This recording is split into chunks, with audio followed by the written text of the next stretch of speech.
salute, salami, chestro. God, Vadu, chestro.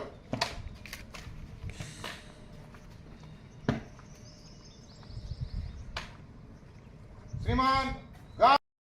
सत्यमेव जायते स्वच्छमेव जायते स्वच्छमेव जायते स्वच्छमेव जायते स्वच्छमेव जायते स्वच्छमेव जायते जायते स्वच्छांध्र स्वच्छांध्र स्वच्छांध्र స్వచ్ఛాంధ్ర స్వచ్ఛాంధ్ర స్వచ్ఛాంధ్ర స్వచ్ఛమైన మనసుంటే స్వచ్ఛాంధ్ర స్వచ్ఛమైన మనసుంటే స్వచ్ఛాంధ్ర స్వచ్ఛాంధ్ర స్వచ్ఛాంధ్ర స్వచ్ఛాంధ్ర మనమంతా పూనుకుంటే స్వచ్ఛాంధ్ర నవ్యాంధ్ర కావాలి స్వచ్ఛాంధ్ర నవ్యాంధ్ర కావాలి స్వచ్ఛాంధ్ర ఇప్పుడే నిజమైన స్వర్ణాంధ్ర స్వచ్ఛాంధ్ర స్వచ్ఛాంధ్ర స్వచ్ఛాంధ్ర స్వచ్ఛమైన మనసుంటే స్వచ్ఛాంధ్ర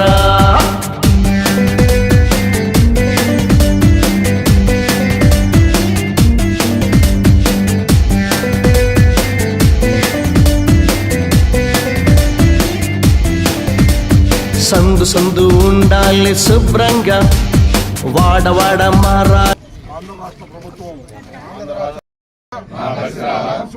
పరిశుభ్రత కొరకు ప్రతిరోజు కొంత సమయం కేటాయిస్తానని వంతు కృషిగా స్వచ్ఛత కార్యక్రమాల కొరకు ఆంధ్రప్రదేశ్ పాటించే సంకల్పానికి కట్టుబడి ఉంటానని ఈరోజు పరిశుభ్రత గురించి నేను వేసిన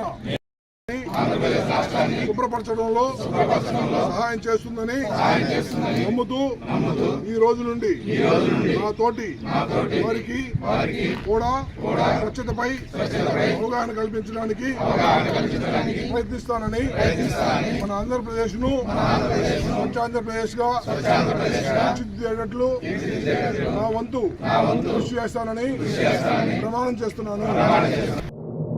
ఏ పేరు వింటే తెలుగోడి గుండె తన రొమ్ము విరుచుకొని చూస్తుందో ఏ పాదమైతే ఈ నేల పైన దైవాల రూపమై నడిచిందో లోకాల నేరు ఆ నామమేగా అది గదిగో అతడే తారక రామం భువనాల నుంచి గగనాల దాకా ఘన కీర్తి గణ్య కారణ జన్మ ఎంత పుణ్యం చేసుకుందో వెండి తెర నిను కనగా ఎంత కీర్తి పొందెనేమో పాత్రలే నీ కలతో రఘుకుల రాముడు నీవే గోకుల కృష్ణుడు నీవే హరుడు శ్రీహరుడు అన్నీ నీవేగా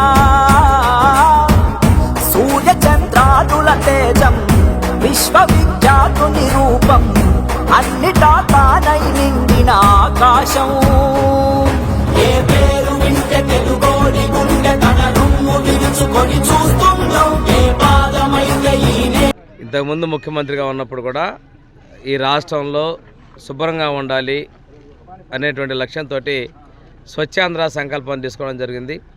గాంధీ జయంతి స్ఫూర్తిగా తీసుకొని ఈ కార్యక్రమాలు నిర్వహణ చేయడం జరిగింది. మళ్ళీ ఇప్పుడు ముఖ్యమంత్రి గారు ఎన్డీఏ ప్రభుత్వంలో 4.0 కార్యక్రమంలో భాగంగా స్వచ్ఛాంధ్ర స్వర్ణాంధ్ర కార్యక్రమంలో కూడా ఈ కార్యక్రమం ప్రతి నెల 3వ శనివారం ప్రతి గ్రామంలోనూ ప్రతి కార్యాలయాలను క్లీన్ అండ్ గ్రీన్ పాటిస్తూ భవిష్యత్తులో ఈ రాష్ట్ర ప్రతి గ్రామాలు పట్టణాలు కూడా శుభ్రంగా ఉండాలి, పరిశుభ్రమైన వాతావరణంలో ఉండాలని లక్ష్యంతో ముందుకు పోతున్నారు. ఇందులో భాగంగా సాలిడ్ వేస్ట్ మేనేజ్మెంట్ 14-19లో ఉన్నప్పుడే మన ప్రభుత్వంలో దాదాపు ప్రతి గ్రామానికి ఇవ్వడం జరిగింది. తదుపరి కాలంలో అవి నిర్వహణ లేక పాడైపోయినటువంటి పరిస్థితులు ఉన్నాయి. మళ్ళీ తిరిగి సాలిడ్ వేస్ట్ మేనేజ్మెంట్ అదేవిధంగా లిక్విడ్ వేస్ట్ మేనేజ్మెంట్ మీద కూడా ప్రత్యేక దృష్టి పెడతా ఉన్నారు. వీటన్నిటితో పాటు ప్రతి నెల కూడా బాగా చేసిన వాటికి ప్రోత్సాహకాలు అడిగిస్తూ పంచాయతీలు కూడా ఇచ్చే విధంగా చర్యలు తీసుకున్నారు. అదేవిధంగా గతంలో మనం ఓడిఎఫ్కి గ్రామాలు తీసుకెళ్ళాం. వాళ్ళందరి దృష్ట్యా ఎనర్జీ కూడా ప్రొడక్షన్ చేసే విధంగా సిటీస్లో ఉన్న ప్లాంట్స్ ఉన్నాయి. ఇది గ్రామాల నుంచి కూడా కలెక్ట్ చేసే పరిస్థితులు ఉన్నాయి. దీనికి ప్రజలందరూ కూడా సహకరించాలి. ప్రతి ఇంటికి కూడాను ఈరోజు విద్యుత్ ఛార్జ్ వారి దగ్గర నుంచే విద్యుత్ కొనే విధంగా కూడా చర్యలు తీసుకున్నారు. వీటన్నిటి అంతిమ లక్ష్యం ఏంటంటే పరిసరాలు గ్రామాలు శుభ్రంగా ఉంచుకోవాలనే లక్ష్యంతో ముందుకెళ్తున్నటువంటి దానిలో మనందరం భాగస్వాములు కావాలని చెప్పి మనస్ఫూర్తిగా కోరుకుంటూ నేను సెలవు తీసుకుంటాను.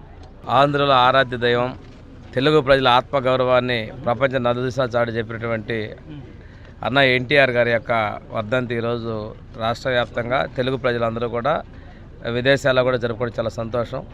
ఈ రాష్ట్రంలో సంక్షేమ పథకాలకి ఆద్యుడు అన్న ఎన్టీఆర్ గారు. మన ఆంధ్ర రాష్ట్రంలో ఒక మంచి కార్యక్రమం మన గౌరవ ముఖ్యమంత్రి నారా చంద్రబాబు నాయుడు గారు తీసుకోవడం స్వచ్ఛ ఆంధ్రప్రదేశ్. ప్రతి కాలనీ కానీ ప్రతి ఇల్లు శుభ్రంగా ఉండాలి, మన రాష్ట్రం కూడా 10 మందికి ఆదర్శంగా ఉండాలి ఈ దేశంలోనే. దానివల్ల నెక్స్ట్ జనరేషన్కి వాళ్ళ లైఫ్ స్టైల్ కూడా చాలా మారాలని ఆయన ఒక మంచి అవగాహన కల్పించి ఈ స్వచ్ఛ ఆంధ్రప్రదేశ్ కార్యక్రమం తీసుకొని ఈరోజు అన్ని గ్రామాల్లో దీన్ని స్టార్ట్ చేయడం అనేది చాలా సంతోషం. అలాగే ఈరోజు మా పార్టీ వ్యవస్థాపకుడైనటువంటి నందమూరి తారక రామారావు గారి 29వ వర్ధంతి సందర్భంగా కూడా ప్రతి గ్రామంలో కన్నుల పండల్లాగా మా వ్యవస్థాపకుడికి గౌరవ ఆయన డాక్టర్ నందమూరి తారక రామారావు గారు ఒక మహానటుడు, ఆయనకి ఘనమైన నివాళులు అర్పిస్తూ ఉన్నారు.